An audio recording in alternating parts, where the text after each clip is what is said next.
The Notre Dame mood tracker, want to do it right now. Mood trackers, just here's the thermometer and we insert it into the entire fan base in a very non-invasive way, a figurative way.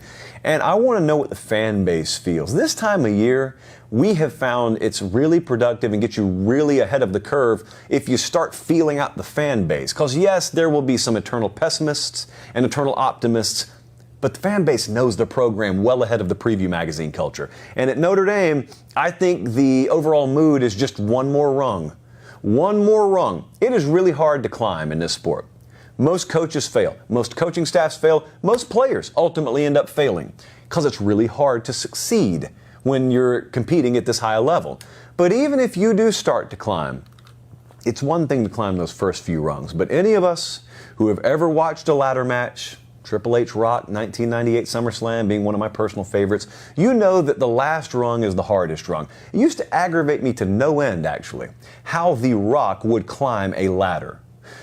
Because he would climb it ridiculously slow, and he would get still far out of reach of the belt, which is hanging from the roof, because that's how a ladder match works, and he would reach. Why would he reach? I don't know, because the belt is still several feet beyond his grasp. Notre Dame right now is The Rock. Notre Dame is on about the third or fourth rung from the top.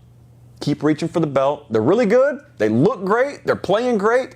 They're very competitive, but they're not quite high enough on that ladder to be able to grab the ultimate prize. This fan base wants a national championship. They're not there yet, but they aren't far off. It's just one more rung. Oh, how easy does it sound? One more rung. You ever stood on the top rung of a ladder? I don't advise it. All the crash pads and whatnot below you notwithstanding, I don't advise it. It's treacherous up there. It's really treacherous.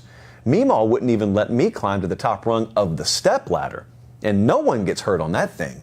So if you're trying to climb to the top of one of those industrial-sized ladders, one of those 20-footers, Jeff Hardy, guys like that are the only ones crazy enough to climb those. That's where Notre Dame wants to be. So there's a theory they can't get there. Do you believe that? There's not a right or wrong on tonight's show, I guess, but are you one of those people who believes Notre Dame can't win a national title given the modern construct of college football?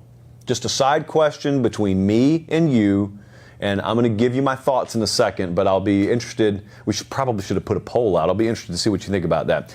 This is a good place to be for a fan base because you don't suck, you're not terrible. In fact, you're really good. You just want to be great.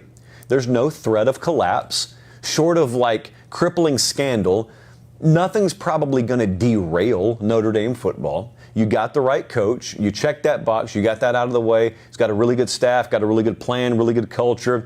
It's the perfect head coach, like I said, to bridge classic Notre Dame with new age college football. So all that's good. And we're not complaining about that.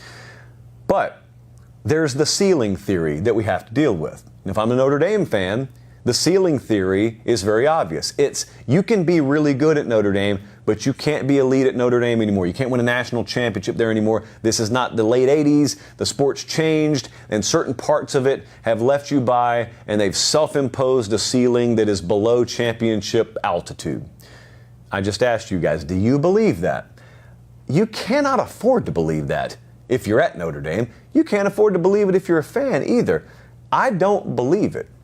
Granted, I think it's harder there than it is a place like Texas. I don't believe in the ceiling theory because that would indicate it's impossible to win a national title at Notre Dame from this point moving forward, and I don't believe that. I believe it is possible. It's not a prediction for this year or next year or any given year, but I'm telling you I think it's possible there. I think it's possible with Marcus Freeman and his staff. So I don't think any kind of change is needed at the top either. It takes a spark. It's pure dancing in the dark. You can't start a fire without a spark. But that's really what it takes. And that spark could be one player. It could be one upset. It could be one recruiting class. It could be one coordinator hire. It could be one confluence of events. We watched it happen with Clemson football last decade. And all of a sudden people went from saying little old Clemson and Clemson's got one of those ceilings imposed on them to all of a sudden Clemson's in the title game every year. It's not an apples to apples comparison, but it is a comparison that fits well enough to use here. The idea you can't win a title at Notre Dame, well, think about it this way. This is where it sounds a little negative, but I don't think it is. The idea that you can win a national championship at Notre Dame does not exist in the minds of a lot of younger kids and recruits. You just have to change the way they think. It's as simple as that. Like I said with Clemson, once upon a time, not too long ago, no one ever looked at Clemson and said, I'm going there because I can win a national championship there. Or if they said it, they got laughed at. But then some kids went there and they won national championships, plural. Now no one laughs at that anymore. If they get it done at Notre Dame, no one would laugh at it there. I think it's possible to get it done there. It would take, like I said, the right spark. But if you're a Notre Dame fan, that's all you got left to pull for. Everything else is pretty much in place. It's a really, really rock solid culture. So you can shake the tree as much as you want. You know, some pine cones and leaves and twigs may fall off, but you're not toppling the tree. So what's left to do? Climb the last rung of the ladder. That's literally what's left to do.